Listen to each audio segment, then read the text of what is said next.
Good morning, students. Now we will start our next topic, topic number 3rd of 8th chapter. ਅੱਜ ਆਪਾਂ topic ਕਰਨਾ ਉਹ ਹੈਗਾ propensity to consume, ਜਿਹਨੂੰ ਕਿ ਪੰਜਾਬੀ ਦੇ ਵਿੱਚ ਅਭੋਗ ਪ੍ਰਵਿਰਤੀ ਬੋਲਿਆ ਜਾਂਦਾ ਹੈ। ਕਲੀਅਰ? ਕਹਿੰਦੇ ਪਹਿਲਾਂ ਸਭ ਤੋਂ ਪਹਿਲਾਂ ਆਪਾਂ ਨੂੰ ਪਤਾ ਹੋਣਾ ਚਾਹੀਦਾ ਕਿ propensity to consume ਹੁੰਦਾ ਕੀ ਆ। ਠੀਕ ਹੈ, ਇਹਦੀ definition ਪੜਾਂਗੇ। The relationship between the income and the consumption is called as propensity to consume। ਕਹਿੰਦੇ ਜੋ ਇਨਕਮ ਤੇ ਕੰਜ਼ੰਪਸ਼ਨ ਦਾ ਰਿਲੇਸ਼ਨਸ਼ਿਪ ਦਿਖਾਉਂਦਾ ਉਹਨੂੰ ਹੀ ਕੀ ਬੋਲਦੇ ਆ, ਪ੍ਰੋਪੈਂਸਿਟੀ ਟੂ ਕੰਜ਼ਿਊਮ। ਮਤਲਬ ਆਪਾਂ ਇਨਕਮ ਦੇ ਡਿਫਰੈਂਟ ਲੈਵਲਸ ਤੇ ਕਿਸ ਤਰ੍ਹਾਂ ਕੰਜ਼ੰਪਸ਼ਨ ਕਰਦੇ ਆ ਉਹਨੂੰ ਬੋਲਦੇ ਆ ਪ੍ਰੋਪੈਂਸਿਟੀ ਟੂ ਕੰਜ਼ਿਊਮ। ਆਪਾਂ ਨੂੰ ਪਤਾ ਜਦੋਂ ਆਪਣੀ ਇਨਕਮ ਜ਼ਿਆਦਾ ਹੋਵੇਗੀ ਤਾਂ ਆਪਾਂ ਕੀ ਕਰਾਂਗੇ, ਅਭੋਗ ਵੀ ਜ਼ਿਆਦਾ ਕਰਾਂਗੇ, ਕੰਜ਼ੰਪਸ਼ਨ ਵੀ ਜ਼ਿਆਦਾ ਕਰਾਂਗੇ। ਸੋ ਕਹਿੰਦੇ ਇਸੇ ਤਰ੍ਹਾਂ ਜੇ ਆਪਣੀ ਇਨਕਮ ਘੱਟ ਹੋਊਗੀ ਤਾਂ ਆਪਾਂ ਕੰਜ਼ੰਪਸ਼ਨ ਵੀ ਕੀ ਕਰਾਂਗੇ, ਘੱਟ ਕਰਾਂਗੇ। ਸੋ ਦੇਖੋ ਆਮਦਨ ਦੇ ਵੱਖ-ਵੱਖ ਪੱਧਰਾਂ ਤੇ ਅਭੋਗ ਦੀ ਵੱਖ-ਵੱਖ ਮਾਤਰਾ ਦਿਖਾਉਣ ਵਾਲੀ ਸੂਚੀ ਨੂੰ ਉਪਭੋਗ ਪ੍ਰਵਿਰਤੀ ਕਿਹਾ ਜਾਂਦਾ ਹੈ। ਕਲੀਅਰ? ਕਹਿੰਦੇ ਪ੍ਰੋਪੈਂਸਿਟੀ ਟੂ ਕੰਜ਼ਿਊਮ ਜਾਂ ਉਪਭੋਗ ਪ੍ਰਵਿਰਤੀ ਕੀ ਹੈ? ਕਹਿੰਦੇ ਜੋ ਆਮਦਨ ਦੇ ਵੱਖ-ਵੱਖ ਪੱਧਰਾਂ ਤੇ ਅਭੋਗ ਦੇ ਵੱਖ-ਵੱਖ ਮਾਤਰਾ, ਮਤਲਬ ਆਮਦਨ ਜਿਸ ਤਰ੍ਹਾਂ ਆਮਦਨ ਕੀ ਆ ਵੱਧ ਰਹੀ ਆ ਉਸੇ ਤਰ੍ਹਾਂ ਕੀ ਆ ਉਪਭੋਗ ਵੀ ਵੱਧ ਰਿਹਾ। ਠੀਕ ਹੈ, ਮਤਲਬ ਇਹਦੇ ਵੱਖ-ਵੱਖ ਲੈਵਲਸ ਤੇ ਇਨਕਮ ਦੇ ਵੱਖ-ਵੱਖ ਲੈਵਲਸ ਤੇ ਕਿਸ ਤਰ੍ਹਾਂ ਕੀ ਆ ਉਪਭੋਗ ਵੀ ਕਿਸ ਤਰ੍ਹਾਂ ਕੀ ਕੀਤਾ ਜਾਊਗਾ, ਚੇਂਜ ਕੀਤਾ ਜਾਂਦਾ। ਠੀਕ ਹੈ, ਉਹਦੀ ਮਾਤਰਾ ਕੀ ਹੋਊਗੀ, ਉਪਭੋਗ ਦੀ ਮਾਤਰਾ ਕੀ ਹੋਊਗੀ, ਮਤਲਬ ਜਿਹੜੀ ਆਪਾਂ ਕੰਜ਼ੰਪਸ਼ਨ ਕਰਦੇ ਆ ਉਹਦੀ ਕੁਆਂਟੀਟੀ ਕੀ ਹੋਊਗੀ। ਠੀਕ ਹੈ, ਉਹਨੂੰ ਦਿਖਾਉਣ ਵਾਲੀ ਸੂਚੀ, ਮਤਲਬ ਉਹ ਵਾਲੀ ਸੂਚੀ ਨੂੰ ਸਕੈਜੂਅਲ ਜਿਹਨੂੰ ਆਪਾਂ ਬੋਲਦੇ ਆ ਉਹਨੂੰ ਕੀ ਬੋਲਦੇ ਆ, ਉਪਭੋਗ ਪ੍ਰਵਿਰਤੀ ਬੋਲਦੇ ਆ। ਕਲੀਅਰ? ਇਸ ਤੋਂ ਅੱਗੇ ਦੇਖੋ, professor Keynes has put forward to concept of propensity to consume. ਠੀਕ ਹੈ, ਤੁਸੀਂ ਯਾਦ ਕੀ ਰੱਖਣਾ ਕਿ ਪ੍ਰੋਫੈਸਰ ਕੇਨਸ ਸੀਗੇ ਜੋ ਕੇਨਜ਼ੀਅਨ, ਠੀਕ ਹੈ, ਜਿਹਨੂੰ ਲਾਰਡ ਕੇਨਸ ਵੀ ਬੋਲਦੇ ਆ, ਉਹਨਾਂ ਨੇ ਪ੍ਰੋਪੈਂਸਿਟੀ ਟੂ ਕੰਜ਼ਿਊਮ ਉਪਭੋਗ ਪ੍ਰਵਿਰਤੀ ਨੂੰ ਅੱਗੇ ਦੋ ਕਨਸੈਪਟ ਦੇ ਵਿੱਚ ਵੰਡਿਆ। ਮਤਲਬ ਇਹਦੀਆਂ ਅੱਗੇ ਦੋ ਧਾਰਨਾਵਾਂ ਜਿਹਨੂੰ ਆਪਾਂ ਬੋਲਦੇ ਆ। ਫਸਟ ਕਨਸੈਪਟ ਕੀ ਆ? ਕਹਿੰਦੇ ਆਪਾਂ ਇੱਦਾਂ ਵੀ ਕਹਿ ਸਕਦੇ ਹਾਂ ਕਿ ਪ੍ਰੋਪੈਂਸਿਟੀ ਟੂ ਕੰਜ਼ਿਊਮ ਕਿੰਨੇ ਤਰ੍ਹਾਂ ਦੀ ਹੁੰਦੀ ਹੈ। ਦੇਖੋ ਕੀ ਕਹਿੰਦੇ ਆ, average propensity to consume and marginal propensity to consume. ਠੀਕ ਹੈ, ਐਵਰੇਜ ਦਾ ਮਤਲਬ ਕੀ ਹੁੰਦਾ, ਔਸਤ, ਜਿਹਨੂੰ ਪੰਜਾਬੀ ਵਿੱਚ ਔਸਤ ਉਪਭੋਗ ਪ੍ਰਵਿਰਤੀ, ਅਤੇ ਮਾਰਜਨਲ ਉਪਭੋਗ ਪ੍ਰਵਿਰਤੀ ਨੂੰ ਸੀਮਾਂਤ ਉਪਭੋਗ ਪ੍ਰਵਿਰਤੀ ਬੋਲਿਆ ਜਾਂਦਾ। ਸ਼ਾਰਟ ਫਾਰਮ ਦੇ ਵਿੱਚ ਆਪਾਂ ਇਹਨਾਂ ਨੂੰ APC ਐਂਡ MPC ਵੀ ਬੋਲਦੇ ਹਾਂ। ਕਲੀਅਰ? ਸਭ ਤੋਂ ਪਹਿਲਾਂ ਆਪਾਂ ਡਿਸਕਸ ਕਰਾਂਗੇ ਹੁਣ ਕਿ APC ਕੀ ਹੁੰਦੀ ਆ, ਔਸਤ ਉਪਭੋਗ ਪ੍ਰਵਿਰਤੀ ਕੀ ਹੁੰਦੀ ਆ। Clear? Average propensity to consume, ਜਿਹਨੂੰ ਆਪਾਂ APC ਬੋਲਦੇ ਹਾਂ, average propensity to consume established relationship between the total income and the total consumption. ਠੀਕ ਹੈ, ਐਵਰੇਜ ਪ੍ਰੋਪੈਂਸਿਟੀ ਟੂ ਕੰਜ਼ਿਊਮ ਕਿਹਦੇ ਨਾਲ ਐਸਟੈਬਲਿਸ਼ ਹੁੰਦਾ? ਕਹਿੰਦੇ ਰਿਲੇਸ਼ਨਸ਼ਿਪ ਆ ਕਿੰਨਾਂ ਦਿਨਾਂ ਦਾ ਸਬੰਧ ਆ, ਟੋਟਲ ਮਤਲਬ ਕੁੱਲ ਆਮਦਨ ਤੇ ਟੋਟਲ ਕੰਜ਼ੰਪਸ਼ਨ, ਮਤਲਬ ਟੋਟਲ ਜਿਹੜਾ ਉਪਭੋਗ ਆ ਉਹਨਾਂ ਦੋਨਾਂ ਦਾ ਰਿਲੇਸ਼ਨ ਹੈ, ਉਹਨੂੰ ਕੀ ਬੋਲਿਆ ਜਾਂਦਾ, ਐਵਰੇਜ ਪ੍ਰੋਪੈਂਸਿਟੀ ਟੂ ਕੰਜ਼ਿਊਮ। ਠੀਕ ਹੈ, it is defined as the ratio of total consumption to total income. ਦੇਖੋ ਕੀ ਕਹਿੰਦੇ ਆ, ਇਹਨੂੰ ਆਪਾਂ ਹੋਰ ਕਿੱਦਾਂ ਡਿਫਾਈਨ ਕਰ ਸਕਦੇ ਹਾਂ? ਕਹਿੰਦੇ ਇੱਕ ਰੇਸ਼ੀਓ ਆ ਕਿਹਦੀ, ਕਹਿੰਦੇ ਟੋਟਲ ਕੰਜ਼ੰਪਸ਼ਨ, ਜਿੰਨੀ ਆਪਣੀ ਇਕੋਨਮੀ ਦੇ ਵਿੱਚ ਟੋਟਲ ਕੰਜ਼ੰਪਸ਼ਨ ਆ ਔਰ ਜਿੰਨੀ ਇਨਕਮ ਆ ਉਹਨਾਂ ਦੋਨਾਂ ਦਾ ਕੀ ਆ, ਅਨੁਪਾਤ ਆ, ਜਿਹਨੂੰ ਰੇਸ਼ੀਓ ਬੋਲਿਆ ਜਾਂਦਾ। ਕਲੀਅਰ? ਸੋ ਆਪਾਂ ਕੀ ਲਿਖਾਂਗੇ, APC is equal to C over Y, where C is the total consumption and Y is total income। ਆਪਾਂ ਕੀ ਬੋਲਿਆ ਸੀ, it is defined as ratio ਮਤਲਬ ਕਿ ਇਹਨਾਂ ਦਾ ਕੀ ਆ, ਅਨੁਪਾਤ ਜੋ ਡਿਵਾਈਡ ਕੀਤਾ ਗਿਆ। ਠੀਕ ਹੈ, ਮਤਲਬ ਕਿੰਨਾ ਦਾ ਆਪਾਂ ਪੜਿਆ ਸੀਗਾ ਕਿ ਟੋਟਲ ਕੰਜ਼ੰਪਸ਼ਨ, ਠੀਕ ਹੈ, ਔਰ total income the. Clear? For example, suppose national income of a country is 1000 crore, out of which 800 crore are spent upon the consumption। ਕਹਿੰਦੇ ਸਪੋਜ਼ ਕਰੋ ਕਿ ਫੋਰ ਐਗਜ਼ਾਮਪਲ ਆਪਾਂ ਦੇਖਦੇ ਹਾਂ ਕਿ APC ਦੀ ਐਗਜ਼ਾਮਪਲ ਕਿੱਦਾਂ ਦੇਣੀ ਆਪਾਂ। ਕਹਿੰਦੇ ਮੰਨ ਲਓ ਕਿ ਰਾਸ਼ਟਰੀ ਆਮਦਨ ਕਿਸੇ ਵੀ ਕੰਟਰੀ, ਕਿਸੇ ਵੀ ਦੇਸ਼ ਦੀ ਰਾਸ਼ਟਰੀ ਆਮਦਨ ਆ, ਠੀਕ ਹੈ, ਉਹ ਕੀ ਆ 1000 ਕਰੋੜ ਆ। ਠੀਕ ਹੈ, ਉਹਦੇ ਵਿੱਚੋਂ ਕੀ ਆ 800 ਕਰੋੜ ਰੁਪਇਆ ਕੰਜ਼ੰਪਸ਼ਨ ਤੇ ਸਪੈਂਡ ਕੀਤਾ ਜਾਂਦਾ, ਮਤਲਬ ਕੰਜ਼ਿਊਮ ਕਰ ਲੈਂਦੇ ਆ ਲੋਕ, ਖਰਚ ਦਿੰਦੇ ਆ। ਕਲੀਅਰ? ਸੋ ਆਪਾਂ ਐਵਰੇਜ ਪ੍ਰੋਪੈਂਸਿਟੀ ਟੂ ਕੰਜ਼ਿਊਮ ਕਿਵੇਂ ਕੱਢਾਂਗੇ? ਆਪਾਂ ਫਾਰਮੂਲਾ ਕੀ ਕੀਤਾ ਸੀ, APC is equal to C over Y। ਸੋ ਇੱਥੇ C ਕੀ ਆ ਆਪਾਂ ਨੂੰ ਪਤਾ ਵਾ 800 ਹੈ। ਠੀਕ ਹੈ, ਔਰ Y ਕੀ ਆ ਆਪਾਂ ਪੜਿਆ ਸੀ ਕਿ ਨੈਸ਼ਨਲ ਇਨਕਮ ਕਿੰਨੀ ਹੈ, ਜਿਹਨੂੰ Y ਨਾਲ ਡਿਨੋਟ ਕੀਤਾ ਜਾਂਦਾ 1000 ਕਰੋੜ। ਠੀਕ ਹੈ, ਸੋ ਆਪਾਂ ਇਹਨਾਂ ਦੋਨਾਂ ਨੂੰ ਡਿਵਾਈਡ ਕਰਾਂਗੇ ਤਾਂ ਆਪਣੇ ਕੋਲ ਕੀ ਆ ਜਾਊਗਾ 0.8, ਜੋ ਕੀ ਆ 80%, ठीक है। It means that 80% of the national income is spend on consumption. So कहते APC ਦਾ ਰਾਹੀਂ ਆਪਾਂ ਪਤਾ ਕਰ ਸਕਦੇ ਹਾਂ ਕਿ ਔਸਤਨ ਕਿੰਨੇ ਪੈਸੇ ਕੀ ਆ ਆਪਣੀ ਆਮਦਨ ਦੇ ਵਿੱਚੋਂ ਆਪਾਂ ਦੇਖ ਸਕਦੇ ਹਾਂ ਕਿ ਕੁੱਲ ਆਪਣੀ ਸਾਰੀ ਇਕੋਨਮੀ ਦੇ ਵਿੱਚ, ਸਾਰੇ ਦੇਸ਼ ਦੇ ਵਿੱਚ ਜਾਂ ਕਿਸੇ ਵੀ ਕੰਟਰੀ ਦੇ ਵਿੱਚ ਐਵਰੇਜ ਪ੍ਰੋਪੈਂਸਿਟੀ ਟੂ ਕੰਜ਼ਿਊਮ ਰਾਹੀਂ ਆਪਾਂ ਇਹ ਦੇਖ ਸਕਦੇ ਹਾਂ ਵੀ ਕਿੰਨੇ % ਕੀ ਆ ਉਪਭੋਗ 'ਤੇ ਖਰਚਾ ਕੀਤਾ ਜਾਂਦਾ। ਆਪਾਂ ਕਹਿ ਸਕਦੇ ਹਾਂ ਕਿ 80% ਕੀ ਆ ਲੋਕ ਕੰਜ਼ੰਪਸ਼ਨ 'ਤੇ ਸਪੈਂਡ ਕਰਦੇ ਆ, ਠੀਕ ਹੈ। ਇਸ ਤਰ੍ਹਾਂ ਕੀ ਆਪਾਂ ਇਹਦਾ ਇੱਕ ਸਕੈਜੂਲ ਬਣਾਵਾਂਗੇ, ਠੀਕ ਹੈ, ਜਿਹਦੇ ਵਿੱਚ ਇੱਕ ਟੇਬਲ ਔਰ ਡਾਇਗ੍ਰਾਮ ਬਣਾਵਾਂਗੇ। Clear. So average propensity to consume ਦਾ ਟੇਬਲ ਕਿੱਦਾਂ ਕਿ ਇੱਕ ਪਾਸੇ ਆਪਾਂ ਇਨਕਮ ਲੈਣੀ ਆ ਔਰ ਇੱਕ ਪਾਸੇ ਕੀ ਆ ਕੰਜ਼ੰਪਸ਼ਨ ਲੈਣੀ ਆ। ਆਪਾਂ ਨੂੰ ਪਤਾ ਕਿ ਐਵਰੇਜ ਪ੍ਰੋਪੈਂਸਿਟੀ ਟੂ ਕੰਜ਼ਿਊਮ ਦਾ ਫਾਰਮੂਲਾ ਕੀ ਹੁੰਦਾ, APC = C/Y। ਸੋ ਆਪਾਂ ਨੂੰ ਦੋ ਹੀ ਚੀਜ਼ਾਂ ਚਾਹੀਦੀਆਂ, ਇੱਕ ਕੰਜ਼ੰਪਸ਼ਨ ਤੇ ਇੱਕ ਇਨਕਮ, ਠੀਕ ਹੈ।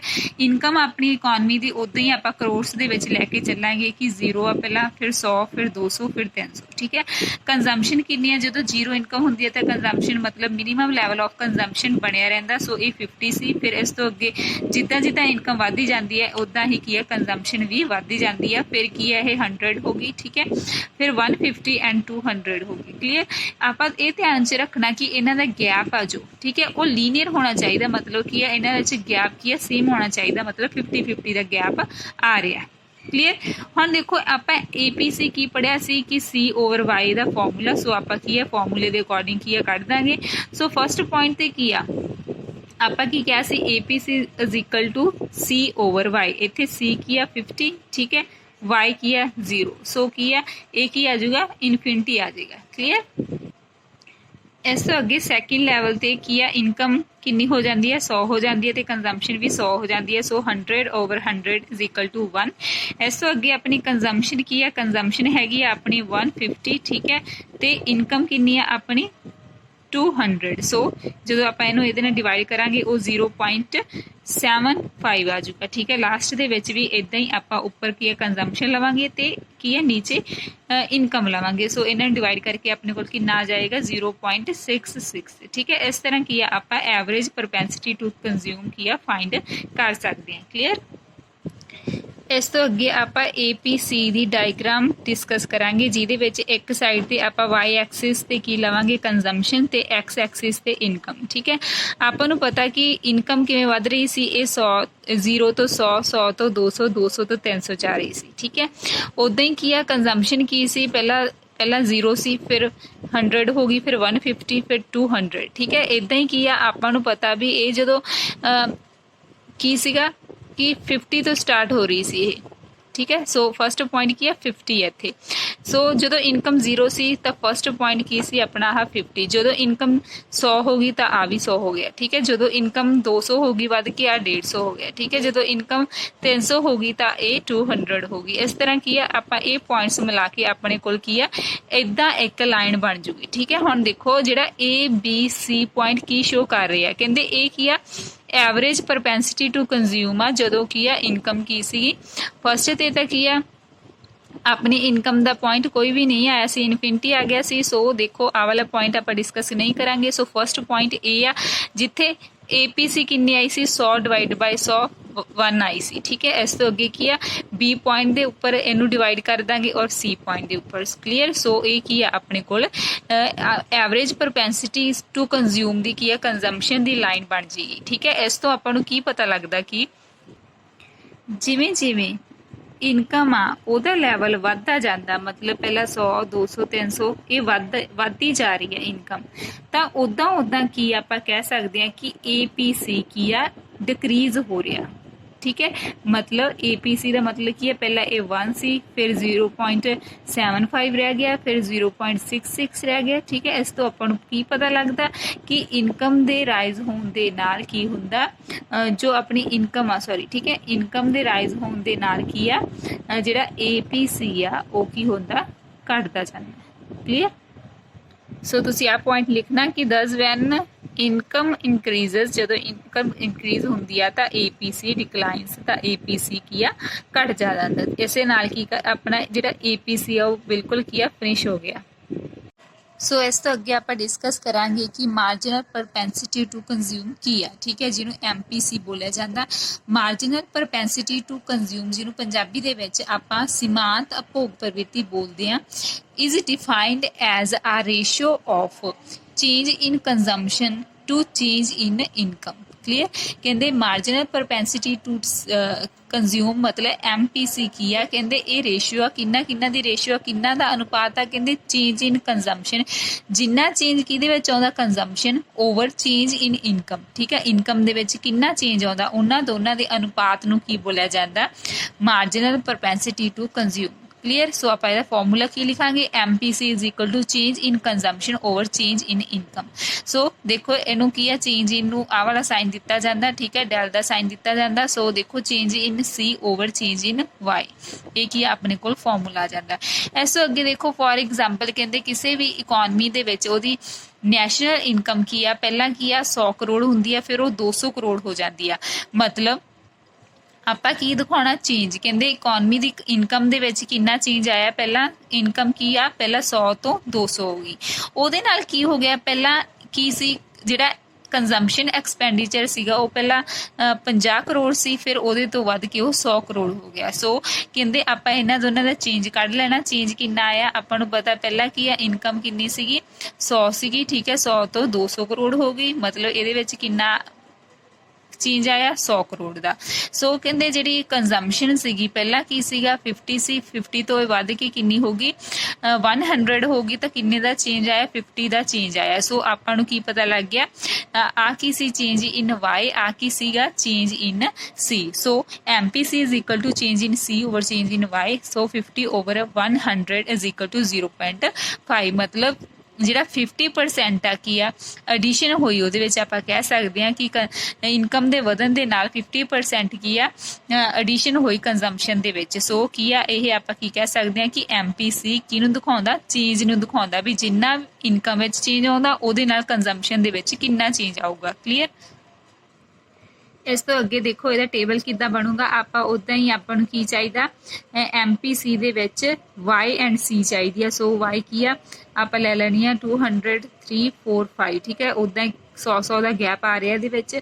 ਕੰਜ਼ੰਪਸ਼ਨ ਕੀ ਆ, ਪਹਿਲਾਂ 200 ਆ, ਫਿਰ 250 ਆ, ਫਿਰ 300 ਆ, ਫਿਰ 350 ਆ, ਠੀਕ ਹੈ। ਕਲੀਅਰ। ਹੁਣ ਆਪਾਂ ਦੇਖ ਲੈਣਾ ਆਪਾਂ ਨੂੰ ਚੇਂਜ ਚਾਹੀਦਾ, ਠੀਕ ਹੈ, ਚੇਂਜ Y ਦੇ ਵਿੱਚ ਕਿੰਨਾ ਚੇਂਜ ਆਇਆ, ਇਹਦੇ ਵਿੱਚ 100 ਦਾ ਚੇਂਜ ਆਇਆ, ਫਿਰ 100 ਦਾ ਚੇਂਜ ਆਇਆ, ਫਿਰ 100 ਦਾ ਚੇਂਜ ਆਇਆ। ਸੋ ਆਪਾਂ ਕੀ ਆ 100 ਕੀ ਆ ਚੇਂਜ ਹਰੇਕ ਪੁਆਇੰਟ ਤੇ ਡਿਸਕਸ ਕਰਾਂਗੇ, ਠੀਕ ਹੈ। ਇਸ ਤੋਂ ਅੱਗੇ ਆਪਾਂ ਨੂੰ ਚੇਂਜ ਇਨ C ਚਾਹੀਦਾ। ਸੋ ਆਪਾਂ ਕੀ ਆ ਇੱਥੇ ਵੀ 50 ਦਾ ਚੇਂਜ ਆਇਆ, ਇਹਦੇ ਵਿੱਚ ਵੀ 50 ਦਾ ਚੇਂਜ, ਇਹਦੇ ਵਿੱਚ ਵੀ 50 ਦਾ। ਸੋ 50 ਦਾ ਕੀ ਆ ਚੇਂਜ ਆ ਰਿਹਾ। ਸੋ ਆਪਾਂ ਕੀ ਲਿਖਾਂਗੇ, ਆਪਾਂ ਕੀ ਕੱਢਣੀ ਆ, MPC is equal to change in C over change in Y। So ਕਹਿੰਦੇ ਹਰੇਕ ਪੁਆਇੰਟ ਤੇ ਆਪਾਂ ਦੇਖ ਲਾਂਗੇ ਇੱਥੇ ਕਿੰਨੀ ਆ change in C over change in Y, मतलब 50 ओवर 100 0.5 सेम आऊगा 50 ओवर 100 0.5। क्लीयर। कहते की है मार्जिनल प्रोपेंसिटी टू कंज्यूम की है हर एक पॉइंट ते सेम आ रही है। इस ते बेस ते आपां की है इहदी एक डायग्राम बनावांगे। सो देखो डायग्राम दे विच इधरली साइड ते इनकम आ और इधरली साइड ते की है कंजम्पशन आ। आपां नूं पता भी इन्हां दे विच गैप की है सेम आ रहा। सो आपां एक कॉन्स्टेंट लाइन बना दांगे। वो किहड़े बेसिस ते बनी जो आपां पॉइंट्स आह कीते आ कि इनकम किन्नी सी और कंजम्पशन किन्नी आ। सो जिहड़ा ABC पॉइंट आ वो की शो कर रहा कि मार्जिनल परपेंसिटी टू कंज्यूम की आ। आपां नूं पता कि इधरली साइड ते की आ इनकम आ। सो चेंज इन इनकम इधरले पासे शो करता। कंजम्पशन आपां नूं पता भी इधरली साइड दा। सो चेंज इन C इधरली साइड नूं शो करता। सो ये की आ change in C over change in Y is equal to MPC। Clear. इदां ही अपनी एक डायग्राम बन जूगी जो कि लीनियर दे उपर बेस्ड आ कि जदों अपने कोल की आ कहते इन the case of linear consumption function MPC remains constant. आपां ये याद रखना कि जदों लीनियर कंजम्पशन फंक्शन आ ठीक है मतलब इन्हां दे विच गैप की है सेम आ रहा 50-50 का गैप आ रहा मतलब ये लीनियर आप पढ़ चुके हैं। सो कहते जी MPC है रिमेन सेम आपां की पता लगता कि उदों MPC की है कॉन्स्टेंट रहिंदी है कि उहदे विच कोई भी बदलाव नहीं आता मतलब की है 0.5 0.5 एंड 0.5 मतलब no change. Clear. So last they which in the case of non linear consumption function जो कि आ इहदे विच जिहड़ा गैप वो सेम नहीं आ रहा ठीक है। इहदे विच 8 का गैप आ रहा मतलब कि इन्हां ਇਹਨਾਂ ਸਾਰਿਆਂ ਦੇ ਵਿੱਚ ਗੈਪ ਕੀ ਹੈ ਡਿਫਰੈਂਟ ਆ ਰਿਹਾ। ਸੋ ਉਸ ਕੇਸਿਸ ਦੇ ਵਿੱਚ ਜਦੋਂ ਜਿਹੜਾ ਇਨਕਮ ਦੇ ਵਿੱਚ ਗੈਪ ਸੇਮ ਆ ਔਰ ਜਿਹੜਾ ਆਪਾਂ ਕਿ ਬੋਲਿਆ ਕਿ ਨॉन ਲੀਨੀਅਰ ਕੰਜ਼ੰਪਸ਼ਨ ਮਤਲਬ ਕੰਜ਼ੰਪਸ਼ਨ ਦੇ ਵਿੱਚ ਕੀ ਆ ਗੈਪ ਜੋ ਸੇਮ ਨਹੀਂ ਹੈਗਾ, ਠੀਕ ਹੈ, ਉਹਦੇ ਵਿੱਚ ਚੇਂਜ ਪਹਿਲਾਂ 8 ਦਾ ਆ ਰਿਹਾ, ਫਿਰ 7 ਦਾ, ਫਿਰ 6 ਦਾ, ਠੀਕ ਹੈ। ਫਿਰ ਆਪਾਂ ਜੋ MPC ਫਾਈਂਡ ਕਰਾਂਗੇ ਉਹ ਕੀ 0.8 0.7 ਤੇ ਔਰ 0.6 ਆਊਗੀ। ਮਤਲਬ ਇਨਕਮ ਦੇ ਇੰਕਰੀਜ਼ ਹੋਣ ਦੇ ਨਾਲ ਉਹਦੇ ਵਿੱਚ ਨॉन ਲੀਨੀਅਰ ਦੇ ਵਿੱਚ ਤੁਸੀਂ ਯਾਦ ਰੱਖਣਾ ਕਿ MPC ਹਮੇਸ਼ਾ ਘਟਦੀ ਰਹਿੰਦੀ ਹੈ, ਇਹ ਸਥਿਰ ਨਹੀਂ ਰਹਿੰਦੀ। ਸੋ ਇਹਦੀ ਕੀ ਹੈ ਡਾਇਗ੍ਰਾਮ ਐਗਜ਼ਿਸਟ ਨਹੀਂ ਕਰੂਗੀ। ਕਲੀਅਰ। ਸੋ ਇਹਦੇ ਨਾਲ ਹੀ ਆਪਣਾ ਇਹ ਟੌਪਿਕ ਫਿਨਿਸ਼ ਹੋ ਜਾਂਦਾ। Thank you.